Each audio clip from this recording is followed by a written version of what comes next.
중사님, 폭우 때문에 시야가 안 잡힙니다. 무전이 찢어지듯 울렸다. 비무장지대 계곡 아래 흙탕물 사이로 무언가 떠내려가고 있었다. 강민호는 망원경을 내리고 외쳤다. 사람이다. 제지하는 부하의 손을 뿌리치고 그는 철책선을 넘었다. 비가 눈처럼 퍼부었고 진흙은 발목을 삼켰다. 물가에 다가가자 붉은 군복이 눈에 들어왔다. 여자였다. 북한군 여군 복장이었다. 민호는 숨이 멎는 줄 알았다. 그녀의 왼쪽 볼, 희미한 상처 자국이 보였다.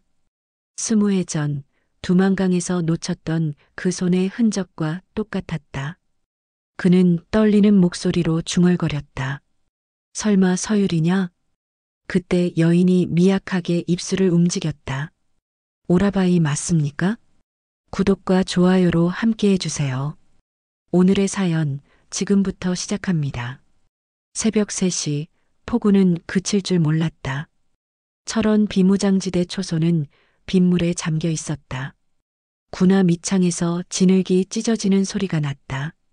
강민호는 쌍안경을 들었다. 화면 속 검은 그림자가 물살을 따라 움직이고 있었다. 사람이었다.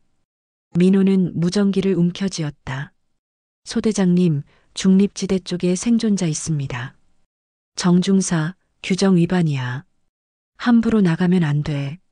소대장의 목소리가 단호했다. 하지만 민호는 이미 철책선으로 달리고 있었다. 심장이 요동쳤다. 물비늘처럼 부서지는 빗줄기가 얼굴을 후려쳤다. 상우, 로프 잡아. 뒤에서 하사가 소리쳤다. 민호는 철조망 틈을 지나며 몸을 낮췄다. 발밑은 진창이었다. 폭우로 쓸려 내려온 흙이 진동했다. 이 사람 미쳤나? 상우가 중얼거렸지만 그를 따라 뛰었다.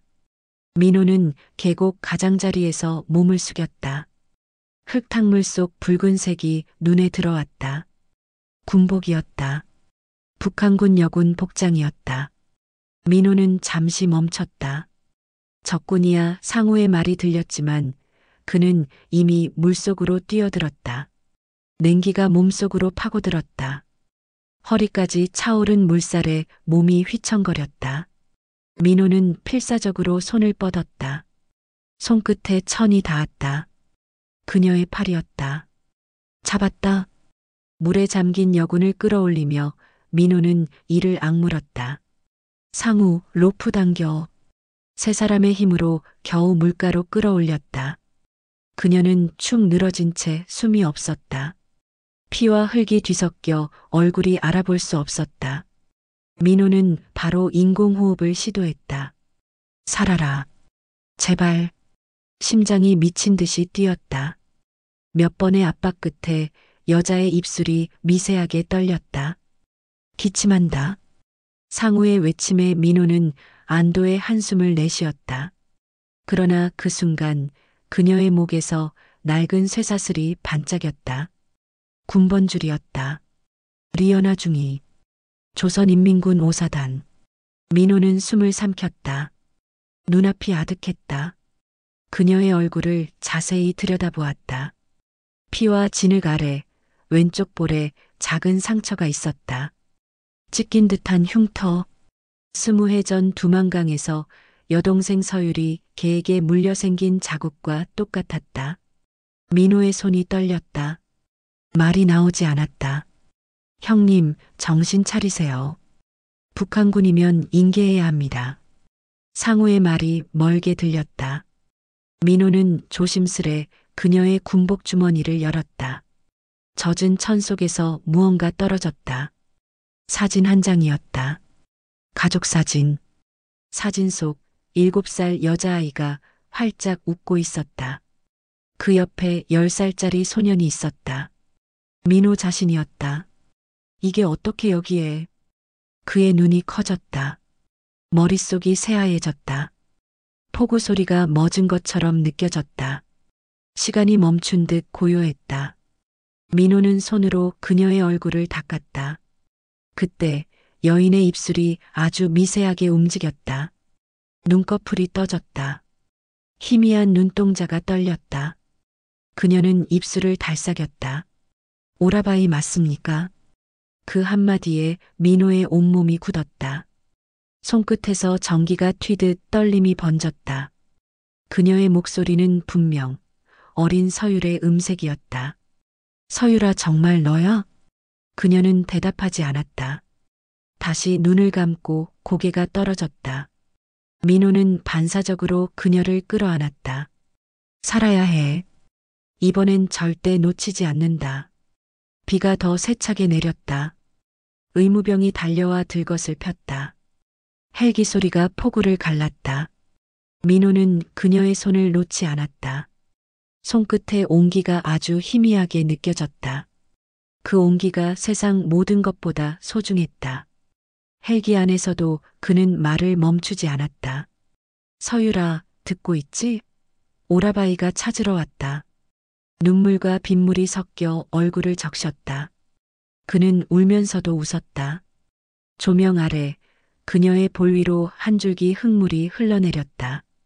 민호는 그 자국을 손가락으로 닦았다. 피부 아래에 박힌 상처.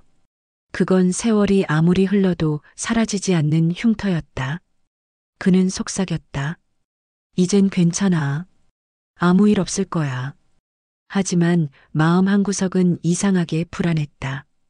그녀의 목에 걸린 군번줄이 빛을 삼키듯 검게 반짝였다. 헬기가 기지 상공을 돌았다. 민호는 그녀의 이름을 다시 불렀다. 서율아. 대답은 돌아오지 않았다. 어둠 속에서 천둥이 울렸다. 하늘이 갈라지는 듯한 소리였다. 그날 민호는 몰랐다. 그 여자가 진짜 서율이 아니라는 것을. 폭우는 여전히 그치지 않았다. 그리고 운명은 조용히 방향을 틀고 있었다. 수도 군병원 중환자실. 창밖에는 여전히 비가 내리고 있었다. 회색빛 하늘 아래 들것 위 여자의 얼굴은 하얗게 질려 있었다. 민호는 유리창 너머로 그녀를 바라보았다. 두부 외상, 저체온, 골절. 생명에는 지장 없습니다. 의무군의 보고가 들렸다. 민호는 고개를 끄덕였지만 눈을 떼지 못했다. 손끝에 남은 감촉이 아직도 선명했다. 그녀가 의식을 잃은 지 이틀째였다. 민호는 잠을 자지 않았다. 병실 앞 의자에서 꾸벅꾸벅 졸다 깨기를 반복했다. 비가 그칠 때마다 마음이 더 불안해졌다.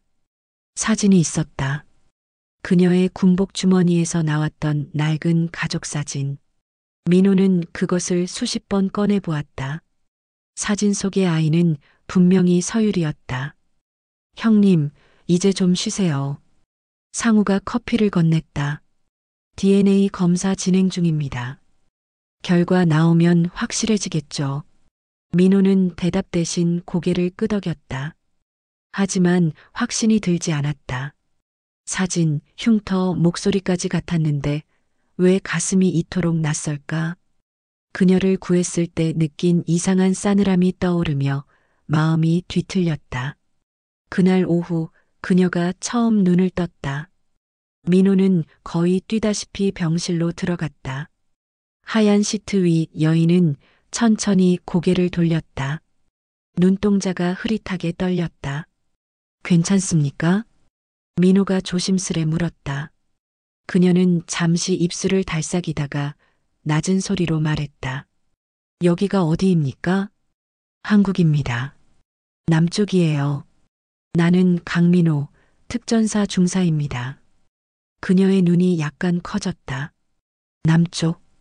그녀는 마치 낯선 단어를 처음 듣는 사람처럼 중얼거렸다. 민호는 숨을 고르고 물었다. 이름이 리어나 맞습니까? 그녀는 잠시 생각하다 고개를 끄덕였다. 리어나 맞습니다다. 그 목소리, 그 억양이 너무 익숙했다. 하지만 민호의 가슴이 이상하게 먹먹했다. 당신을 구조했을 때 이런 사진이 나왔어요. 민호는 사진을 내밀었다. 그녀는 천천히 사진을 들여다봤다. 눈동자가 흔들렸다. 이건 손끝이 미세하게 떨렸다. 이 중에 기억나는 사람 있습니까? 그녀는 사진 속 여인을 가리켰다. 이 여자아이 저 같습니다. 민호의 눈이 커졌다. 확실합니까? 그녀는 잠시 머뭇거렸다. 근데 얼굴이 조금 달라요. 기억이 흐릿합니다. 민호는 아무 말도 하지 못했다. 그날 밤 민호는 병원 옥상으로 올라갔다. 도시의 불빛이 희미하게 번지고 있었다. 비냄새와 흙냄새가 섞여 코끝을 찔렀다. 그는 사진을 꺼내 하늘을 바라봤다. 서유라, 내가 맞니? 왜 이렇게 다르지? 속삭이듯 말하고는 사진을 가슴에 눌렀다. 그때 뒤에서 발소리가 났다. 국정원 요원 윤재혁이 나타났다. 정중사님, 조사에 협조해 주셔야 합니다. 민호는 무표정하게 그를 바라봤다. 조사라니 동생 상태부터 안정시켜야지요. 정확히 확인해야 합니다. 북한군 복장이었습니다. 재혁의 말투는 냉정했다. 민호의 눈이 매섭게 빛났다. 그 사람은 북한군이 아니라 내 가족입니다. DNA 결과가 나와야 알겠죠. 민호는 아무 말도 하지 않았다. 대신 옥상 난간을 세게 움켜쥐었다. 비에 젖은 손등에서 핏줄이 도드라졌다. 그날 밤 그는 잠을 이루지 못했다. 이틀 후 DNA 결과가 나왔다. 99.8% 일치. 보고서를 본 재혁이 말했다. 생물학적 남매로 확인됐습니다. 민호는 종이를 꽉 쥐었다. 그럼 됐습니다. 이제 더 이상 의심하지 마십시오. 재혁은 고개를 끄덕였지만 눈빛은 여전히 차가웠다. 그래도 신문 절차는 필요합니다. 규정입니다. 며칠 후 서유란이 연하는 일반 병실로 옮겨졌다. 창문 사이로 햇살이 스며들었다. 민호는 매일 병실을 찾았다. 그녀는 조금씩 말을 하기 시작했다.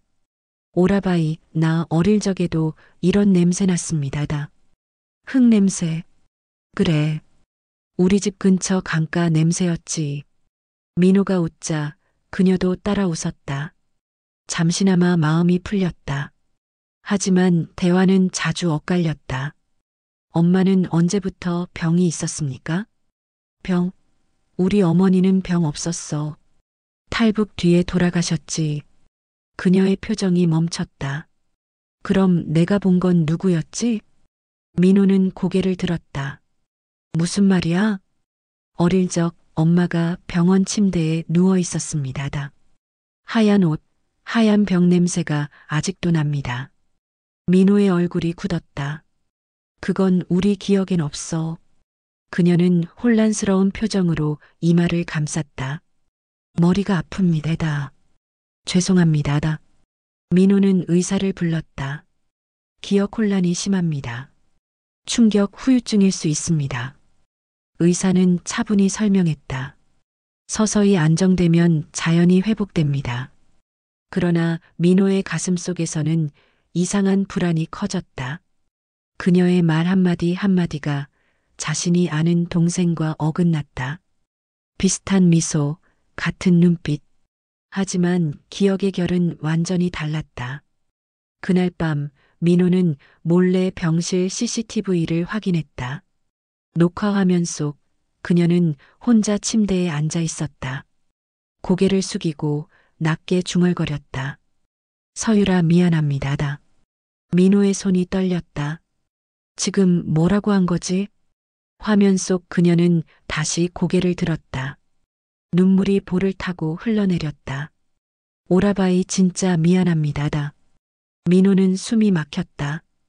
그녀가 누구에게 무엇을 사과하는 건지 알 수 없었다. 그저 본능적으로 느꼈다. 이건 단순한 기억 혼란이 아니라는 걸. 다음 날 재혁이 병실을 찾아왔다. 정중사님 말씀드릴 게 있습니다. 민호는 긴장한 얼굴로 그를 보았다. 뭔가 나왔습니까? 재혁은 잠시 망설이다가 말했다. 리연아에 대한 북한 기록이 확보됐습니다. 기록이요? 특별 양육 프로젝트, 유전 일치 실험 대상, 실종된 여아 서율의 가족 이력과 동일합니다. 민호는 말이 막혔다. 그게 무슨 뜻입니까? 재혁의 목소리가 낮게 깔렸다. 리연아는 당신의 동생이 아닐 수도 있습니다. 그 순간 민호의 시야가 흔들렸다. 심장이 한 박자 늦게 뛰었다. 창문 너머로 천둥이 울렸다. 비가 다시 내리기 시작했다. 병실 안에서 여인은 조용히 창밖을 보고 있었다. 창가에 비친 얼굴이 다른 사람의 것처럼 낯설었다. 민호는 문 앞에서 한 발짝도 움직이지 못했다. 그녀의 낮은 중얼거림이 들렸다. 오라바이 맞습니까?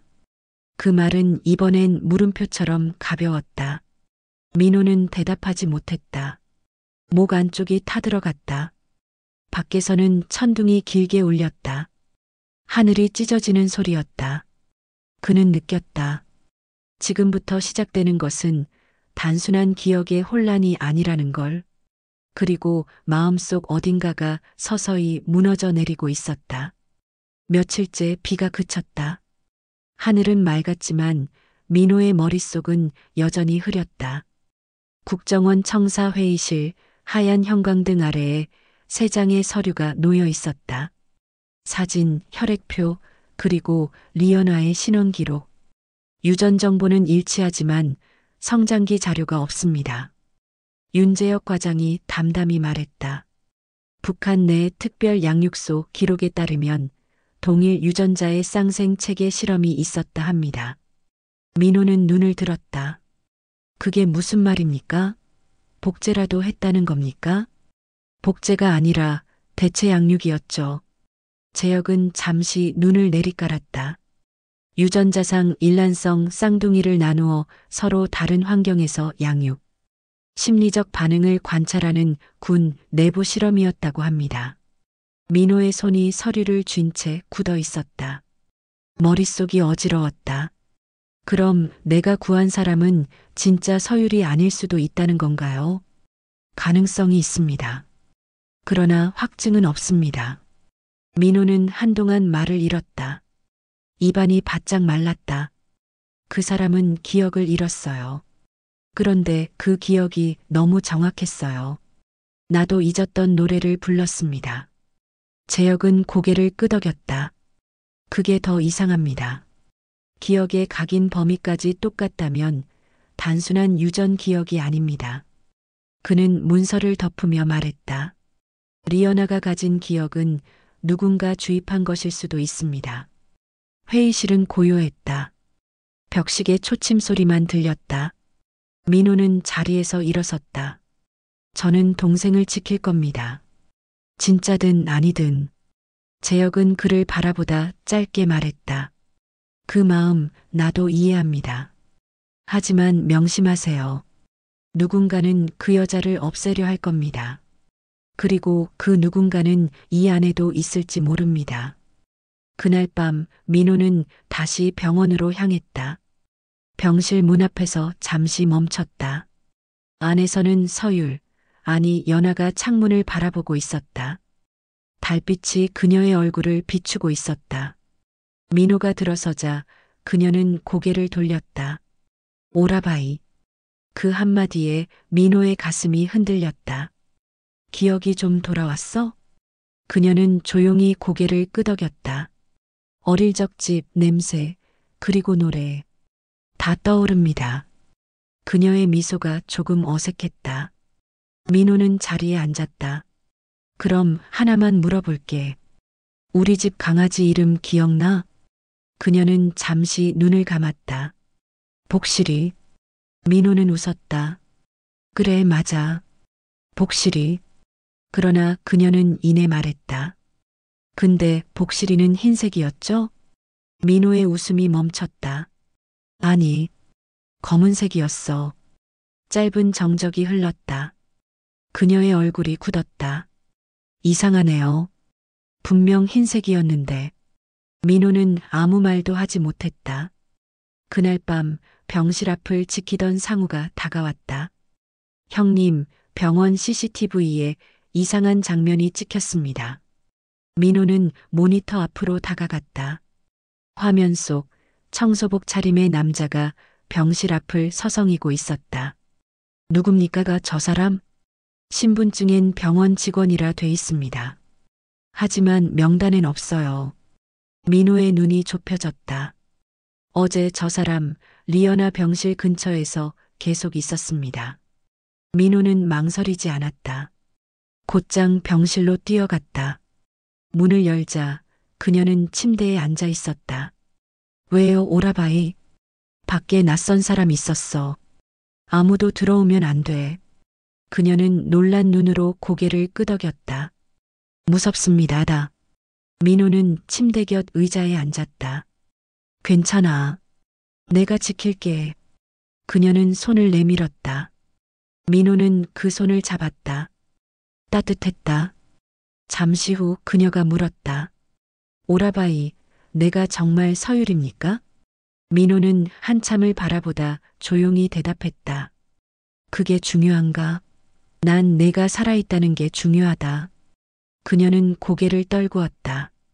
근데 나는 가끔 이상한 꿈을 꿉니다. 어떤 꿈? 하얀 방, 철문, 그리고 누군가 내게 말합니다. 너는 이제 서율이다. 민호의 심장이 멎는 듯했다. 그녀의 목소리는 떨렸지만 진심이었다. 그 방에서 나갈 때마다 기억이 바뀌었어요. 그래서 지금도 진짜 내가 누군지 모르겠습니다. 민호는 손을 꼭 쥐었다. 괜찮아. 그게 다 끝났어. 이제 아무도 널 그런 데 두지 않아. 그녀는 눈을 감았다. 정말요? 그래. 오라바이가 약속할게. 그녀의 입가에 희미한 미소가 번졌다. 그 순간 병원 복도 끝에서 경보음이 울렸다. 비인가 인원 침입, 모든 출입구 폐쇄. 민호는 반사적으로 몸을 돌렸다. 여기서 잠깐만 기다려. 복도를 달려나가자 병원 경비원들이 뛰어다녔다. 엘리베이터 앞에 낯선 그림자가 섰다. 거기 멈춰. 민호가 외치자 그림자가 뒤돌았다. 그는 청소복 차림의 남자였다. 눈빛이 차가웠다. 남자는 주머니에서 무언가를 꺼냈다. 빛을 반사하는 금속, 주사기였다. 민호는 바로 달려들었다. 격투가 시작됐다. 남자의 움직임은 훈련된 것이었다.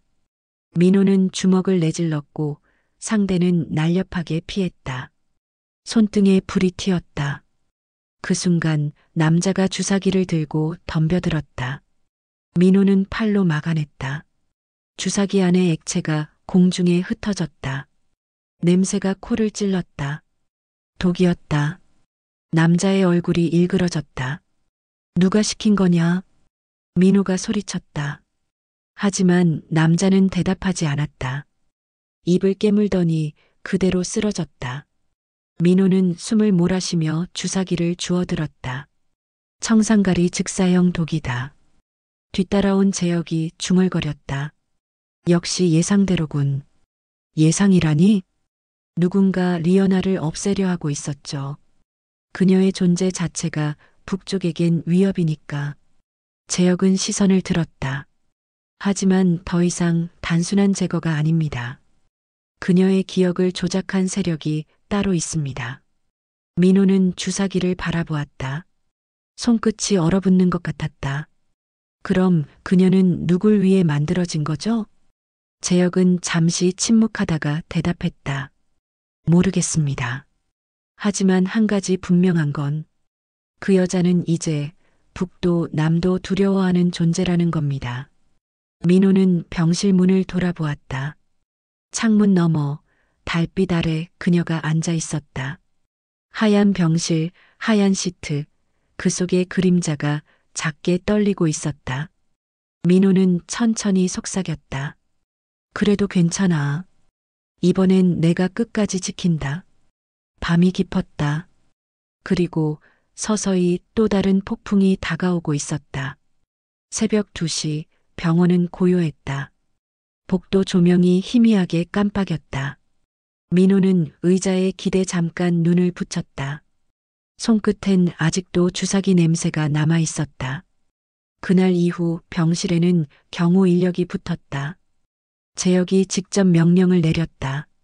리연아의 신변을 보호하되 외부 접촉은 금지합니다.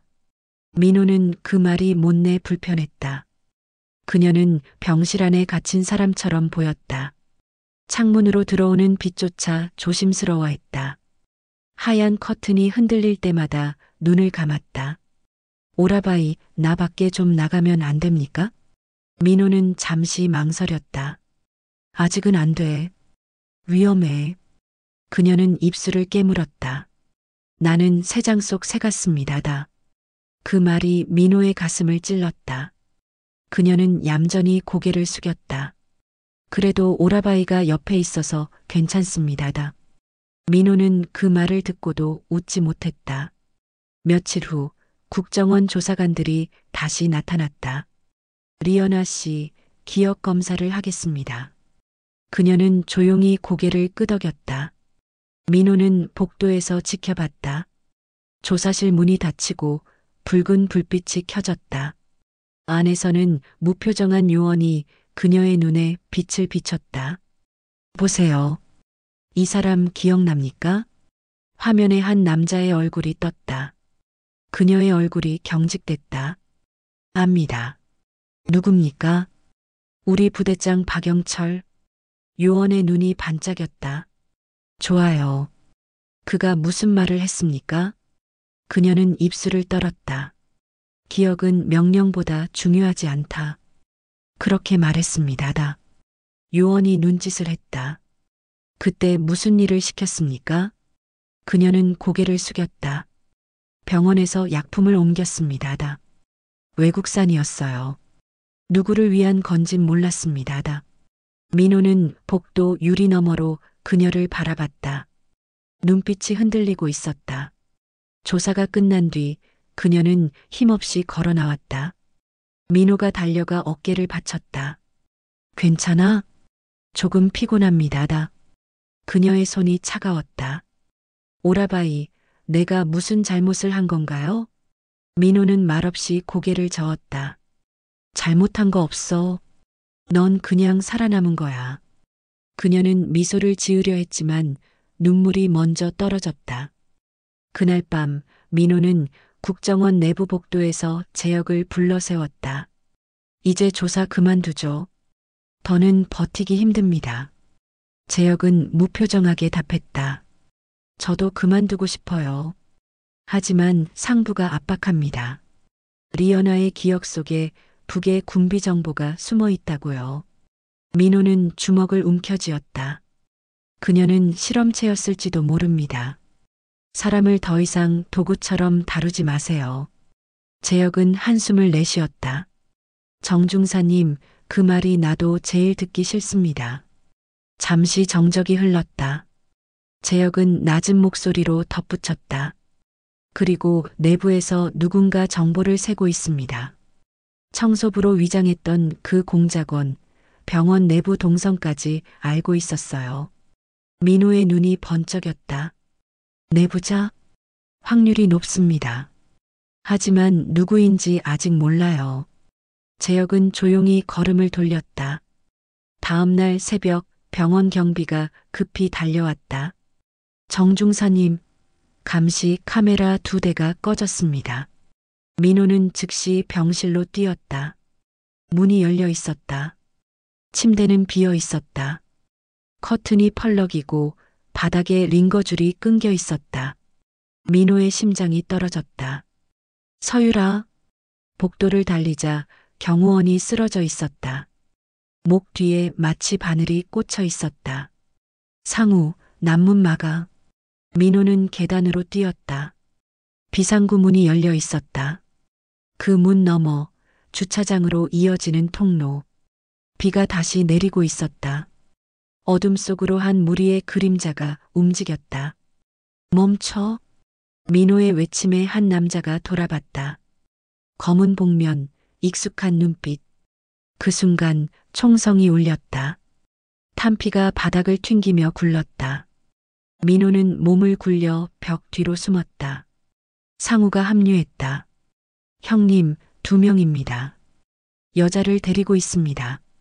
민호는 이를 악물었다. 살아있는 채로 데려가면 끝장이야. 총을 들고 뛰었다. 그의 머릿속에는 단 하나의 생각뿐이었다. 그녀를 또 잃을 순 없었다. 빗속에서 섬광탄이 터졌다. 눈앞이 하얘졌다. 그 틈에 차량 엔진 소리가 울렸다. 멈춰. 민호는 차량 앞으로 뛰어들었다. 하지만 총구가 번쩍였다. 팔에 열이 번졌다. 총알이 스쳤다. 그는 넘어지며 차창 속을 보았다. 뒷좌석에서 눈을 뜬 그녀가 있었다. 입술이 움직였다. 오라바이. 차는 폭우 속으로 사라졌다. 민호는 진흙 위에 쓰러진 채 움직이지 못했다.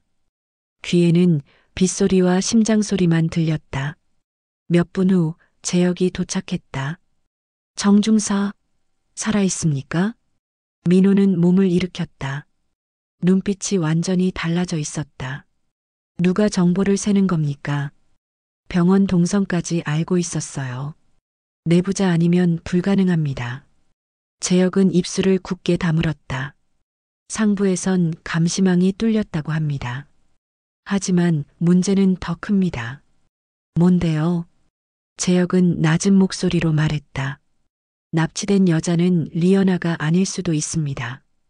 민호의 눈이 크게 흔들렸다. 무슨 뜻입니까? 병원 CCTV를 확인했습니다. 납치 직전 누군가 병실에 들어와 그녀의 팔에 주사를 놓았어요. 그 후 그 여자는 걸어서 밖으로 나갔습니다. 민호의 목소리가 갈라졌다. 자발적으로? 그렇습니다. 그리고 방에 남은 혈흔에서 또 다른 DNA가 나왔습니다. 재혁의 말끝이 떨렸다. 그건 누구 겁니까? 실종된 진짜 서율의 것입니다. 시간이 멈춘 듯했다. 민호는 벽에 기대섰다. 비가 얼굴을 때렸다. 숨이 막혔다. 그럼 내가 지킨 건 누구였죠? 재혁은 대답하지 않았다. 민호의 시야가 흐려졌다. 그의 머릿속엔 한 목소리만 맴돌았다. 너는 이제 서율이다. 그는 피 묻은 손으로 얼굴을 가렸다. 빗방울이 흘러내렸다. 이번엔 내가 놓친 게 아니야. 누군가 우리를 속인 거야. 그날 밤 민호는 부대 차고지에 홀로 앉았다. 눈앞에서 폭우가 번개에 비쳐 반짝였다. 주머니에서 낡은 사진을 꺼냈다. 사진 속 서율은 여전히 웃고 있었다. 서율아, 내가 어디 있든 이번엔 내가 간다. 그의 목소리가 낮게 흘렀다. 눈빛은 차가웠다. 그리고 폭우는 다시 모든 것을 삼켰다. 비가 그친 지 사흘째였다. 그러나 민호의 마음속 폭풍은 아직 멈추지 않았다. 부대 밖 공터에 서 있던 그는 손에 들린 사진을 오래 바라보았다. 사진 속 웃는 아이의 눈빛이 마치 그를 꾸짖는 듯했다. 상우가 조심스레 다가왔다. 형님, 아직 식사도 안 하셨잖아요. 민호는 대답하지 않았다. 그의 시선은 멀리 산등성이에 걸려 있었다. 국정원에서 뭐라 합니까? 납치조는 국경 쪽으로 빠졌답니다. 북한 내부로 들어갔을 가능성이 높대요. 그럼 끝인가요? 상우는 침묵했다. 민호는 천천히 고개를 들었다. 끝 아니야. 이번엔 내가 찾을 거야. 그의 목소리는 낮았지만 단단했다. 그날 오후 민호는 재혁을 찾아갔다. 국정원 임시본부 보안문 앞에서 그는 신분증을 내밀었다. 재혁은 피곤한 얼굴로 나타났다. 또 오셨습니까, 정중사님? 납치 차량 흔적, GPS, 블랙박스, 뭐라도 줘요. 군인은 작전 명령 없이 움직일 수 없습니다. 민호의 표정이 굳었다. 그럼 군복 벗고 갑니다. 재혁이 잠시 민호를 바라보다가 한숨을 내쉬었다. 당신 같은 사람들 때문에 일이 복잡해집니다. 그러나 그는 서류 하나를 내밀었다. 차량 흔적, 강원도 인근 산악지대, 비무장지대 북쪽 통로 중 하나가 열렸습니다. 민호는 서류를 움켜쥐었다. 감사합니다. 그 대신 아무 일 없었다고 하죠. 재혁의 말에 민호는 짧게 고개를 끄덕였다. 그는 그날 밤 바로 이동했다. 차창 밖으로 어둠이 스쳐 지나갔다. 산새 소리와 함께 공기가 달라졌다. DMZ의 냄새였다. 폐초소 근처에 도착했을 때 그는 로프를 둘러매고 철책을 넘었다. 달빛이 희미했다. 발밑에는 낙엽과 진흙이 섞여 있었다. 한 걸음 내디딜 때마다 마음속 공포가 흔들렸다. 서유라, 듣고 있지? 오라바이가 왔다. 그의 목소리는 바람에 섞여 사라졌다. 하지만 그는 멈추지 않았다. 소총 대신 사진을 가슴에 넣었다. 한참을 걸었을 때 버려진 막사가 나타났다. 출입문에는 녹이 슬어 있었다. 문을 밀자 낯선 냄새가 났다. 약품과 곰팡이 냄새가 뒤섞여 있었다. 손전등 불빛이 벽을 훑었다.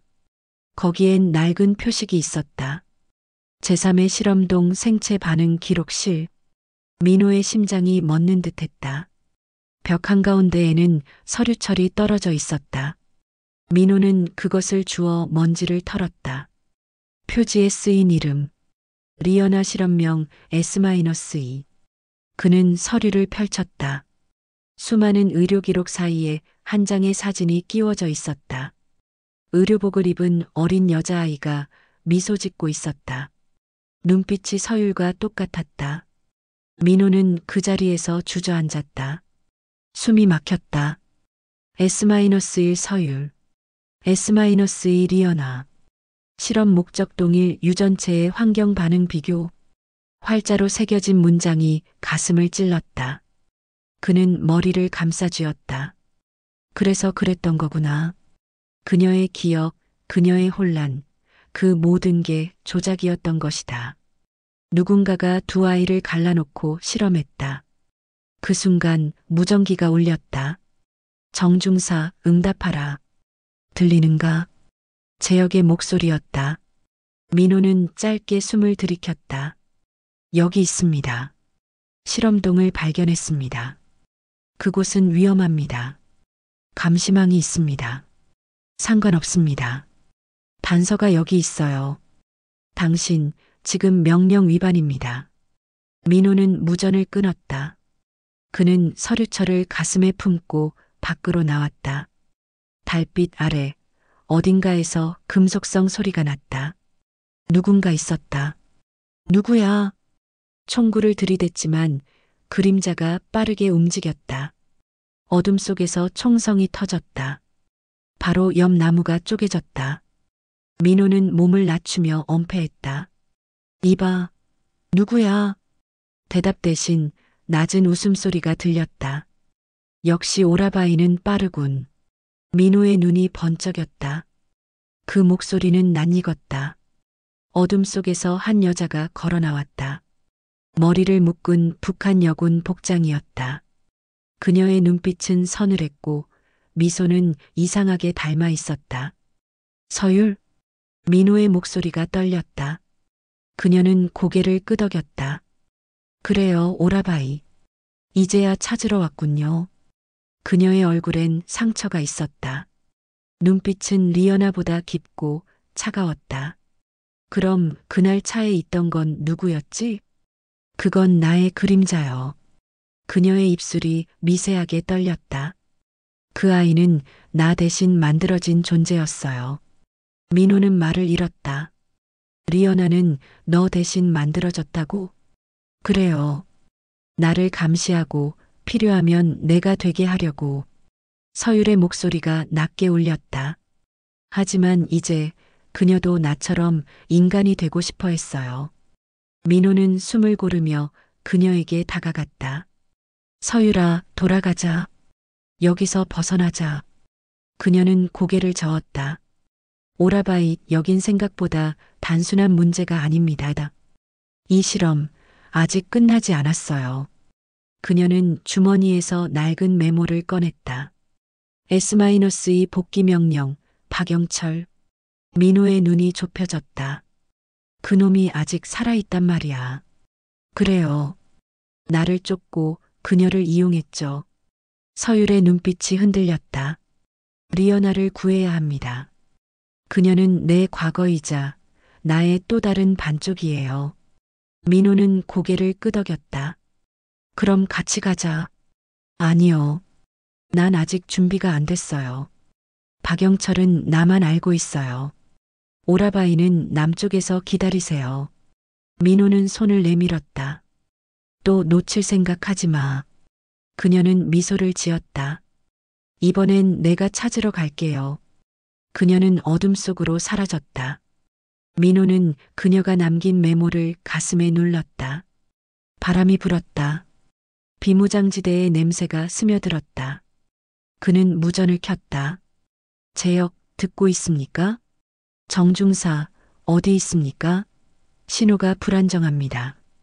리어나를 찾았습니다. 그리고 진짜 서율도요. 무전기 너머 침묵이 흘렀다.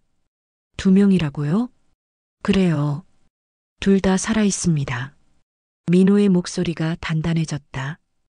이제부터 작전이 아니라 가족의 싸움입니다. 달빛 아래 그의 눈이 빛났다.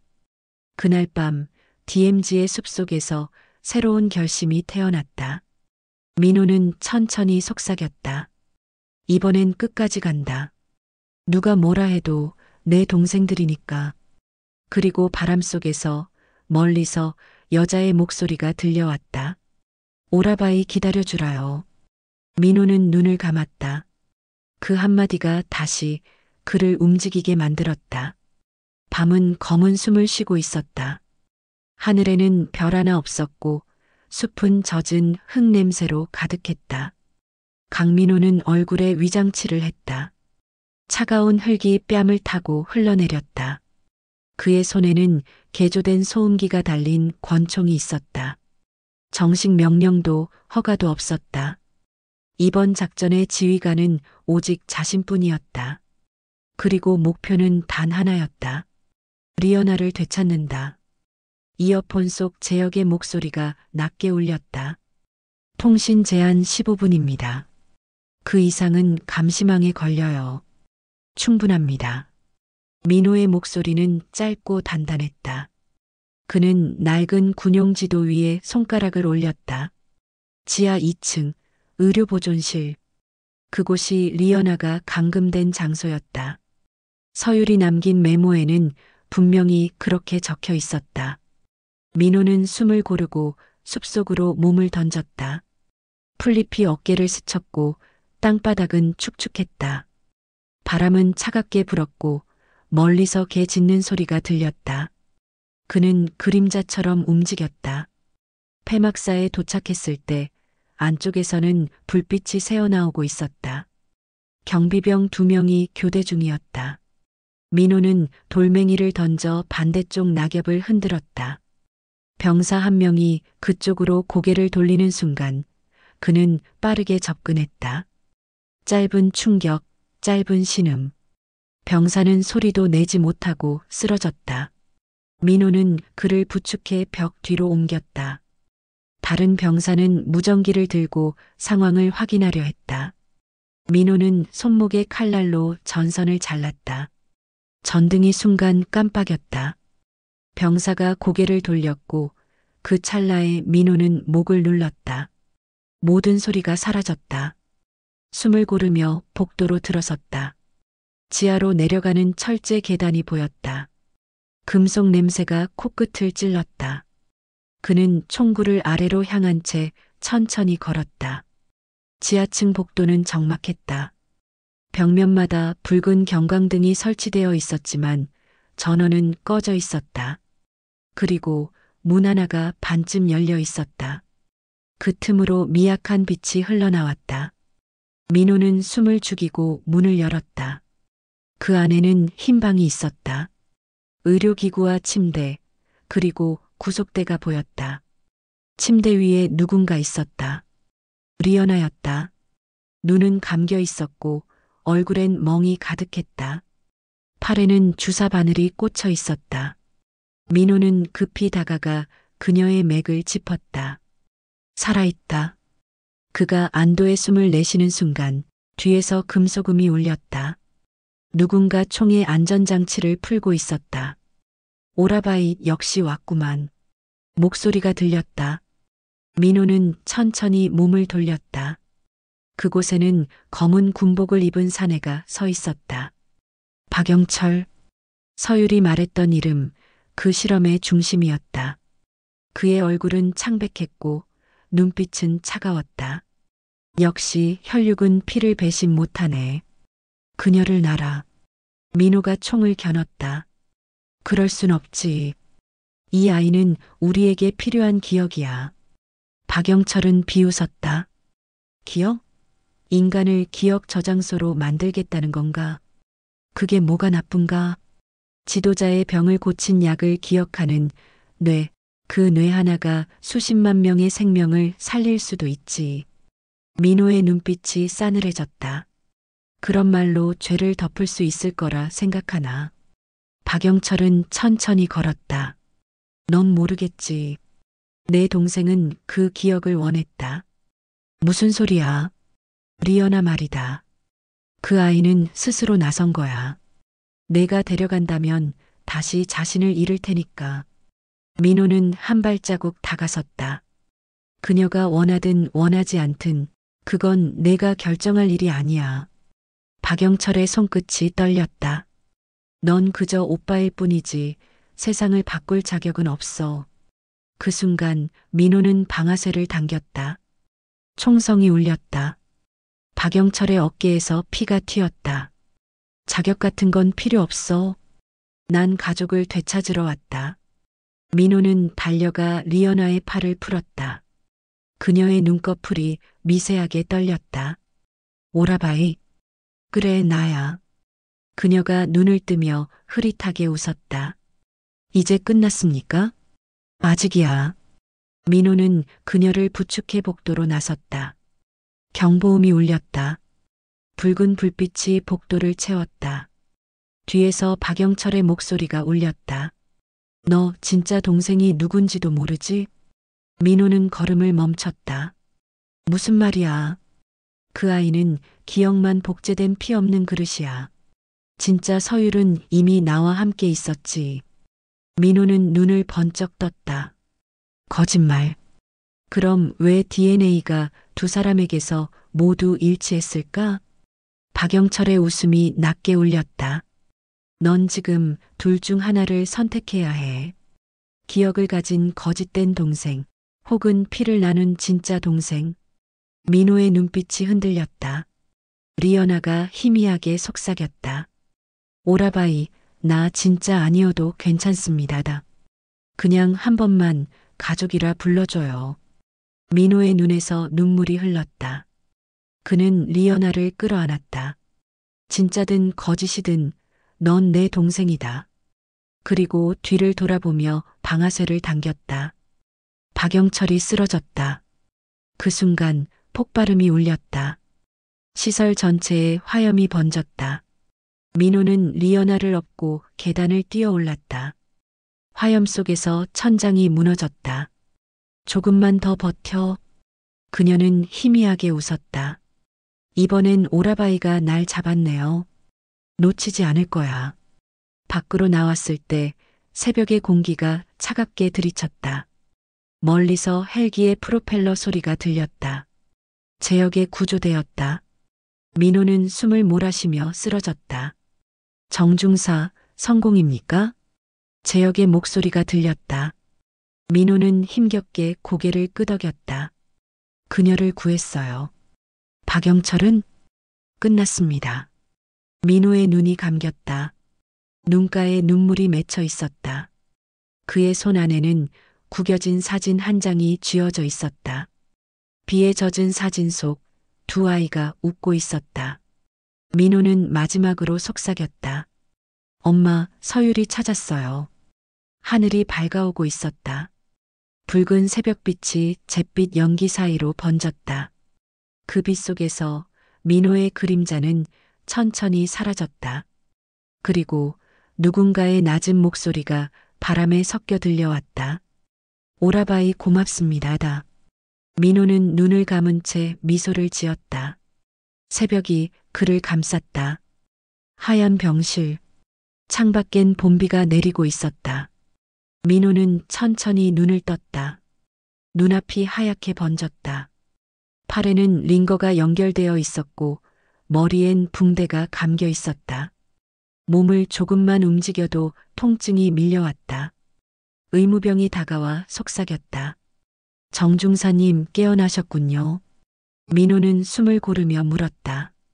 리연아는? 의무병이 잠시 눈치를 봤다. 살았습니다.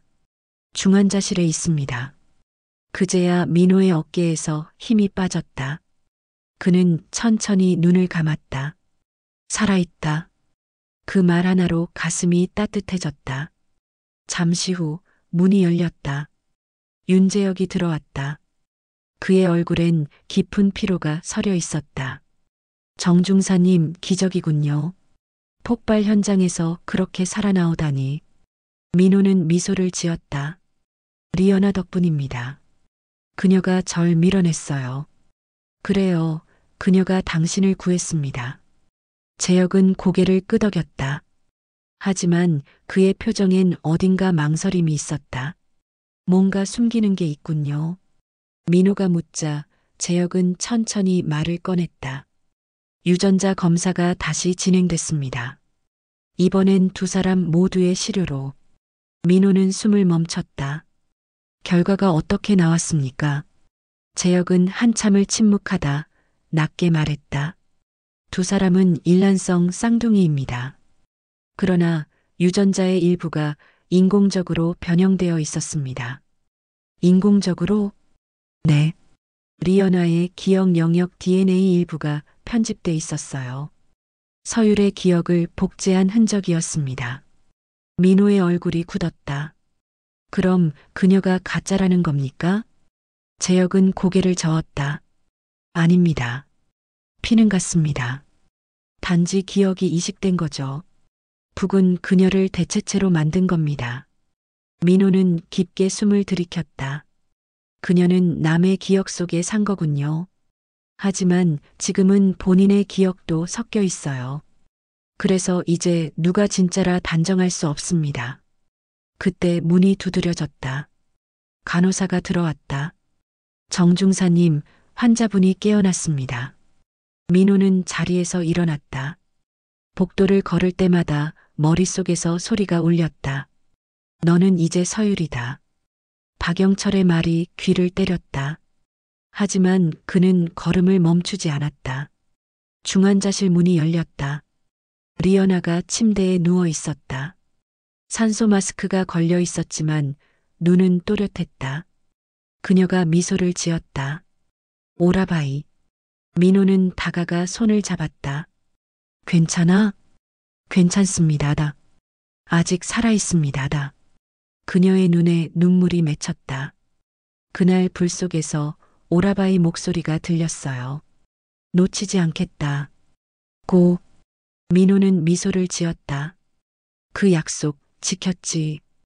그녀는 잠시 침묵하다 물었다. 서유리는요? 민호의 손끝이 떨렸다. 찾았어. 살아있었어. 그녀의 눈빛이 흔들렸다. 그래요, 살아있군요. 그녀는 미소를 지었지만 눈가가 젖었다. 그럼 이젠 나 설 곳이 없겠네요. 무슨 소리야? 난 가짜잖아요. 민호는 단호하게 고개를 저었다. 가짜든 진짜든 넌 내 동생이다. 그걸로 충분해. 그녀의 눈이 붉어졌다. 오라바이, 그 말 듣고 싶었어요. 민호는 그녀의 손을 꼭 잡았다. 그때 문이 다시 열렸다. 윤재혁이 들어왔다. 두 분, 잠깐 말씀드릴 게 있습니다. 그의 표정이 굳어 있었다. 정부는 이번 사건을 비공개로 분류했습니다. 공식적으로는 폭발사고입니다. 민호의 눈썹이 찌푸려졌다. 진실을 숨기겠다는 겁니까? 위에서 그렇게 결정했습니다. 유전자 조작, 인체 실험, 너무 위험한 진실이니까요. 그럼 그 사람들은 아무 책임도 지지 않나요? 적어도 지금은요. 재혁의 목소리가 낮았다. 하지만 내부 보고서는 남습니다. 언젠가 누군가 밝혀낼 겁니다. 민호는 고개를 숙였다. 분노보다 더 깊은 무력감이 밀려왔다. 그때 리어나가 조용히 입을 열었다. 오라바이 괜찮아요. 이젠 숨겨도 괜찮아요. 나는 이제 기억 속에서라도 진짜 사람이 됐으니까요. 그녀의 미소는 슬프고 아름다웠다. 민호는 그 손을 다시 잡았다. 기억이든 피든 상관없어. 넌 나한테 서율이야. 재혁은 잠시 그 모습을 바라보다 천천히 방을 나갔다. 문이 닫히며 병실엔 빗소리만 남았다. 며칠 후 국정원 내부회의가 열렸다. 재혁은 보고서를 제출했다. 제목은 쌍생체 실험 기록 남북 경계 사례. 상부가 물었다. 그들은 지금 어디 있나? 재혁은 대답했다. 요양 중입니다. 기억의 진실은 이미 그들 안에서 충분히 드러났습니다. 회의실이 조용해졌다. 그날 저녁 민호는 병원 옥상에 올랐다. 비가 멈추고 하늘에는 연한 달빛이 흘렀다. 그는 낡은 가족 사진을 꺼내 들었다. 사진 속 두 아이가 웃고 있었다. 서율이, 리어나 둘 다 내 동생이다. 그는 그렇게 중얼거렸다. 바람이 사진을 스쳤다. 그 순간 문이 열렸다. 리어나가 목발을 짚고 들어섰다. 이제 걷습니다. 아직 어색하지만. 민호가 웃었다. 이제 어디로 가고 싶어? 그녀는 잠시 하늘을 올려다봤다. 그냥 평범하게 살고 싶습니다. 간호사로 그리고 동생으로. 민호는 고개를 끄덕였다.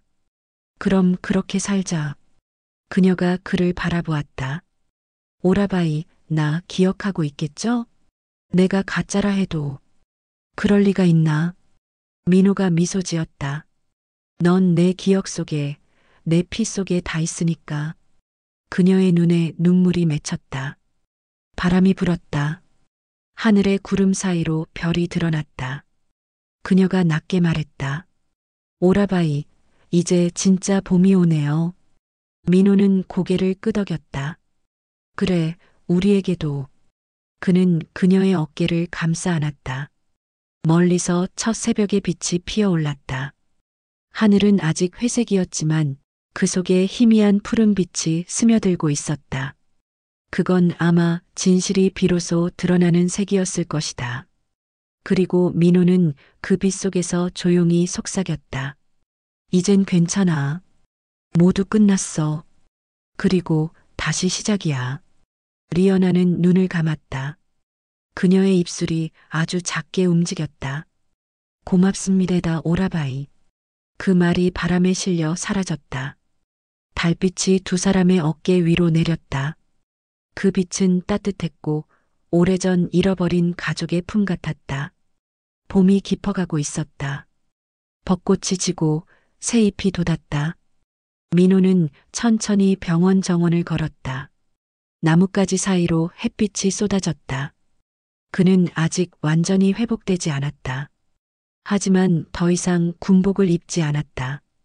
계급장이 없어진 자리엔 오직 낡은 시계줄만 남아 있었다.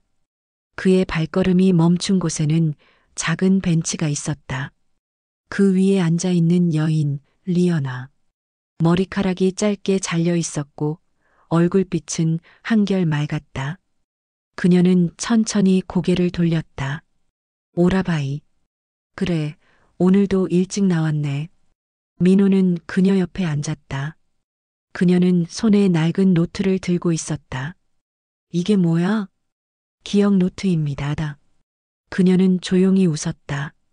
가짜라도 기억은 내 것이 되도록 다시 쓰고 있습니다. 민호가 노트를 들여다봤다. 삐뚤빼뚤한 글씨, 오라바이와 처음 만난 날, 처음으로 웃은 날, 이제는 진짜 내가 된 날. 그는 미소를 지었다. 글씨가 참 단단해졌네. 오라바이 닮아서요. 그녀가 장난스럽게 대답했다. 하지만 곧 표정이 바뀌었다. 어제 제역과장이 다녀갔어요. 민호는 고개를 돌렸다. 무슨 일로? 북쪽에서 남쪽으로 넘어온 새 인물이 있답니다. S-1이라 불렸던 진짜 서율이래요. 민호의 눈이 커졌다. 뭐라고? 그녀는 담담히 말했다. 그 아이는 내 기억을 가진 사람이라네요. 그럼 난 뭐가 되죠, 오라바이? 민호는 아무 말도 하지 못했다. 리어나는 고개를 숙였다. 그 아이가 살아있다면 난 그저 잘못 만들어진 그림자겠죠. 그녀의 손이 떨렸다. 그래도 난 그 아이가 행복했으면 좋겠어요. 민호는 그녀의 어깨를 감싸 안았다. 그만 자책해. 그 아이도 너도 결국 똑같은 서율이야. 한쪽은 피로, 한쪽은 기억으로 이어진 내 가족이야. 그녀는 눈을 감았다. 그 말 믿어도 되나요? 믿어. 그게 내가 살아있는 이유니까. 한참 동안 두 사람은 아무 말 없이 앉아 있었다. 바람이 부드럽게 불었다. 벚꽃잎이 떨어져 그녀의 무릎 위에 앉았다. 그녀는 그것을 손끝으로 받쳐들었다. 오라바이, 난 이 잎이 나 같아요. 왜? 살아있지만 금세 흩날려 버리니까. 민호는 고개를 저었다. 아니야. 벚꽃잎은 떨어져도 땅에서 흙이 돼. 그래서 또다시 봄을 부른다. 그녀는 그 말을 듣고 천천히 웃었다. 며칠 후 민호는 작은 납골당을 찾았다. 그곳에는 어머니의 유골이 있었다. 유리문 너머의 위패에는 이름이 희미하게 발해 있었다. 강은정. 민호는 향을 피웠다. 엄마, 서율이를 찾았어요. 그리고 또 한 명의 서율도요. 그의 목소리가 떨렸다. 리어나가 뒤에서 조용히 다가왔다. 저도 인사드리러 왔습니다. 그녀는 무릎을 꿇었다. 어머니, 늦게 왔어요. 하지만 이제야 진짜 이름을 되찾았어요. 그녀의 눈에서 눈물이 흘렀다. 민호는 옆에서 조용히 손을 얹었다. 엄마도 듣고 계실 거야. 바람이 살짝 불며 향 냄새가 흩어졌다. 그날 밤 민호는 집으로 돌아왔다. 작은 아파트 창문 너머로 서울 불빛이 반짝였다. 탁자 위에는 리어나의 노트 한 권이 놓여 있었다. 그는 조심스레 펼쳤다. 오늘 엄마를 만났어요. 오라바이가 내 손을 잡아줬어요. 나는 이제 두렵지 않아요. 가짜라도 사랑받은 기억은 진짜니까요. 민호는 노트를 덮고 눈을 감았다. 그의 입가에 잔잔한 미소가 번졌다. 창문 밖에서는 빗방울이 조용히 떨어졌다. 도시의 불빛이 그 위에 반사되어 반짝였다. 며칠 뒤 리어나는 병원을 떠났다. 퇴원 수속을 밟는 그녀의 옆에 민호가 있었다. 어디로 가려는 거야?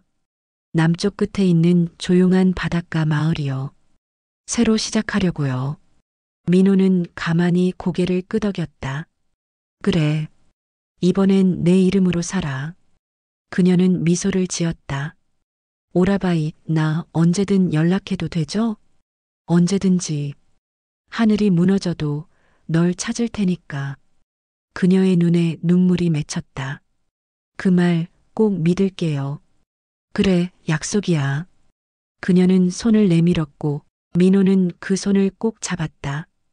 그녀가 버스를 타고 떠날 때 민호는 한참이나 그 자리에 서 있었다. 버스 창가에서 그녀가 손을 흔들었다. 그의 입술이 조용히 움직였다.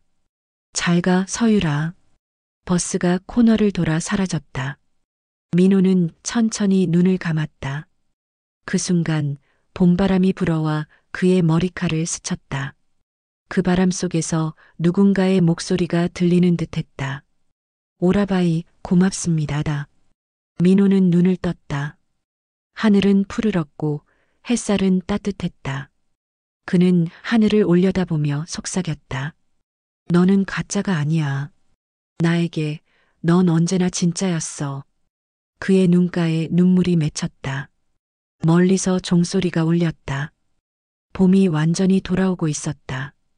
그는 미소를 지으며 천천히 걸음을 옮겼다. 그의 어깨 위로 햇살이 따뜻하게 내려앉았다.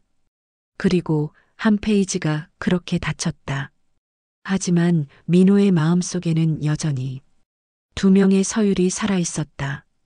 그들의 이름으로 그의 인생은 새로 쓰이기 시작했다. 그날 이후 시간이 흘렀다. 새해, 긴 듯 짧은 세월이었다. 민호는 군을 떠나 국경감시단의 민간교관으로 일하고 있었다. 그의 머리는 조금 휘어졌고 눈가엔 잔주름이 생겼다. 봄의 아침 훈련장을 걸으며 그는 늘 같은 곳을 바라봤다. 북쪽의 산맥, 희미하게 보이는 비무장지대의 철책선. 그곳에서 한 여인을 구했고 또 한 사람을 보냈다. 그 기억은 지금도 그의 하루를 시작하게 했다. 막사 근처 작은 텃밭에선 아이들이 뛰어놀았다. 새로 훈련소에 배정된 청년들이었다. 그중 한 명이 그에게 다가왔다. 교관님, 이거 편지 왔습니다. 민호는 고개를 들었다. 봉투에 모서리가 낡아 있었다. 강서연이라는 글씨체. 그는 잠시 손끝을 멈췄다가 천천히 봉투를 열었다. 편지엔 바닷가의 냄새가 묻어 있었다. 오라바이, 잘 계십니까? 여긴 바람이 늘 부드럽습니다. 아이들이 아프면 내 손을 꼭 잡아요. 그럴 때마다 오라바이 생각이 납니다. 민호는 편지를 꼭 쥐었다. 눈앞에 하늘이 흔들렸다. 이젠 간호사로 일하고 있어요. 사람들을 고치는 게 내 일이 됐습니다. 가짜라던 내가 누군가를 살리고 있습니다. 그 문장 위로 눈물이 떨어졌다. 오라바이, 그 말 기억하죠? 벚꽃잎은 떨어져도 흙이 된다고. 그래서 다시 봄을 부른다고. 이젠 그 말이 뭔지 알겠습니다. 민호는 웃음을 지었다. 그의 손이 떨렸지만 얼굴은 편안했다. 그래, 잘 지내고 있구나. 그는 낮게 중얼거렸다. 그날 오후 민호는 교관실 창문을 열었다. 들판 끝에는 벚꽃이 흐드러지게 피어 있었다. 그 바람 속에서 그는 오래된 사진 한 장을 꺼냈다. 강물가에서 찍은 가족 사진, 그 옆에 새로 찍은 병원 앞 사진이 있었다. 그는 두 사진을 나란히 붙였다. 이제 완성됐다. 사진 속에는 두 명의 여동생이 있었다. 한 명은 7살, 한 명은 28. 그의 눈빛이 부드럽게 흔들렸다. 두 사람 다 내 동생이다. 그는 벽에 사진을 걸었다. 햇빛이 그 위로 고요히 내려앉았다. 며칠 후 국방부 행사에 초청장이 도착했다. 특전사 구조공로자 표창. 민호는 잠시 망설였다가 참석을 결정했다. 기념관엔 수많은 군인들과 가족들이 모여 있었다. 사회자가 그의 이름을 불렀다. 정민호 중사, 생명을 구한 용기와 희생에 감사를 드립니다. 박수 소리가 울렸다. 민호는 조용히 무대에 올랐다. 그는 상장을 받아들며 짧게 말했다. 저는 특별한 일을 한 게 아닙니다. 단지 오래전 약속을 지켰을 뿐입니다. 그의 목소리가 떨렸다. 행사장을 빠져나오며 그는 하늘을 올려다봤다. 바람이 부드럽게 불었다. 그 순간 주머니 속 전화기가 울렸다. 화면엔 낯선 번호, 그러나 익숙한 지역 번호가 찍혀 있었다. 그는 통화를 눌렀다. 오라바이, 들리십니까? 숨이 멎었다. 서연아? 전화기 너머로 웃음소리가 들렸다. 네. 이제 목소리만으로도 알겠죠? 그럼 잊을 리가 있나? 그는 웃으며 하늘을 올려다봤다. 여기 바다 냄새가 좋아요. 오라바이도 언젠가 오세요. 같이 밥 먹어요. 민호는 한동안 말을 잇지 못했다. 그래, 약속한다. 진짜로요? 그래, 진짜로. 둘 다 웃었다. 그의 눈가에 눈물이 맺혔다. 그 웃음은 그 옛날 7살 서율의 웃음과 닮아 있었다. 기억의 조작도 세월의 벽도 닿을 수 없는 목소리였다. 통화를 마친 뒤 민호는 바람 속을 걸었다. 벚꽃잎이 바닥을 스쳤다. 하늘은 푸르고 바람은 따뜻했다. 그는 조용히 중얼거렸다. 엄마 약속 지켰어요. 그리고 우리 다 살아있네요. 그의 목소리는 잔잔했지만 그 속엔 지난 20해의 눈물과 사랑이 묻어 있었다. 해가 지고 저녁 노을이 들판을 물들였다. 민호는 훈련장 끝 벤치에 앉아 있었다. 주머니에서 낡은 사진을 꺼내 들었다. 그 위엔 손으로 쓴 작은 문장이 새겨져 있었다. 가짜와 진짜는 중요하지 않다. 사랑한 기억만이 남는다. 그는 눈을 감았다. 하늘 위로 바람이 불었다. 그 바람 속에서 희미한 목소리가 들리는 듯했다. 오라바이, 나 잘 지내고 있습니다. 민호는 미소를 지었다. 그의 가슴이 따뜻하게 차올랐다. 밤하늘이 열리고 별빛이 떨어졌다. 그는 속삭였다. 그래, 서유라. 나도 잘 지내고 있다. 그의 시선이 천천히 위로 향했다. 어두운 하늘 속에서 북쪽과 남쪽을 가르는 선이 보이지 않았다. 그곳엔 오직 한 줄기의 바람만이 지나가고 있었다. 그리고 그 바람이 말했다. 이제 괜찮습니다. 오라바이. 민호는 눈을 감았다. 그의 입가에 고요한 미소가 번졌다. 모든 상처가, 모든 기억이 그 순간 하나로 녹아내렸다. 별빛이 천천히 사라지고 새벽의 푸른 빛이 하늘을 덮었다. 그는 마지막으로 속삭였다. 이젠 놓아줄게. 하지만 잊지는 않을게. 바람이 불었다. 벚꽃잎 하나가 그의 손등 위에 내려앉았다. 그는 그것을 조심스레 쥐었다. 봄이 또 왔구나. 그 말과 함께 그의 눈가에 빛이 번졌다. 하늘 저편에서 어머니의 미소가 아른거리는 듯했다. 그는 조용히 눈을 감았다. 그리고 이야기의 마지막 문장이 속삭이듯 흘러나왔다. 사랑은 기억을 잃지 않는다. 기억이 곧 우리다.